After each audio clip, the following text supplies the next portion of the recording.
চলো নিজ নিকেতনে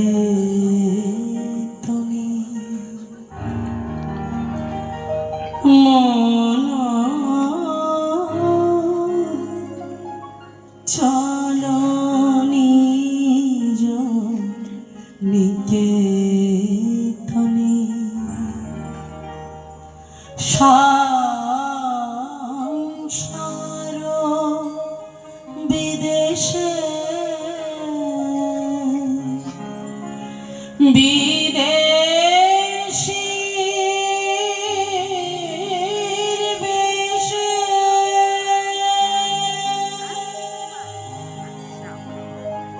মিছে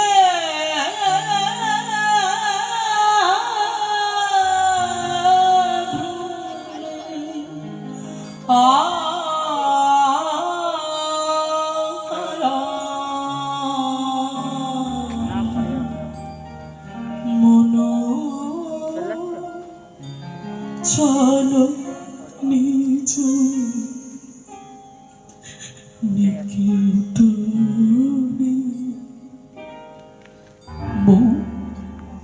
চলো নিজ নিকেতন। এটা তোমার বাড়ি নয়, এটা সংসার বিদেশ। আমরা যেমন বিদেশে ঘুরতে যাই, ঘরে থাকতে থাকতে একঘেয়ে হয়ে যায়। কেউ দার্জিলিং, কাশ্মীর, গ্যাংটক, কত জায়গায় বেড়ানোর জায়গা ঘুরতে যাচ্ছি। তাই ভগবানও আমাদের ওখান থেকে পাঠিয়েছে। এটা হলো সংসার বিদেশ। এই বিদেশে ঘুরতে পাঠিয়েছে, তোমাকে বসত করতে পাঠায়নি।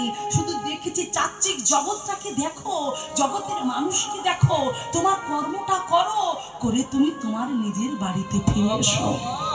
তাই সংসার ও বিদেশে বিদেশীর বেশে মিছে ঘুমে অকারণ। অন্তরায় কি বলছে দেখো, আমরা পারছি না কেন? বিষয় পঞ্চক আর ভূত সবিকার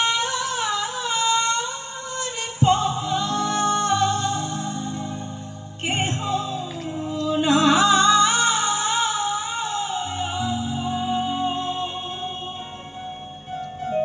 কেউ আপন নয়। কে খারাপ কে নিজে? যেদিন শিবাসের পুত্র বিয়োগ হলো, শিবাসের পুত্র বিয়োগ হয়েছে, মালিনী কাঁদছে। শিবাস ছুটতে ছুটতে এসে বলছে, মালিনী মুখে কাপড় চাপা দিয়ে কাঁদো, আমার প্রভুর কীর্তনে যেন বাধা। ছেলে মরে গেছে। শিবাস ঠাকুর স্ত্রীর মুখটা চেপে ধরে বলছে, তুমি যদি আবার কাঁদো তাহলে আমি ওই গলায় দড়ি দিয়ে ডুবে মরব। বুঝতে পারছেন? যখন মালিনী এত কাঁদছে, মহাপ্রভু জানতে পারলেন শিবাসের পুত্র বিয়োগ হয়েছে। যখন মালিনী কাঁদছে, বলছে, প্রভু তুমি তো ভগবান, তুমি পারো না আমার সন্তান, তুমি তো ভগবান।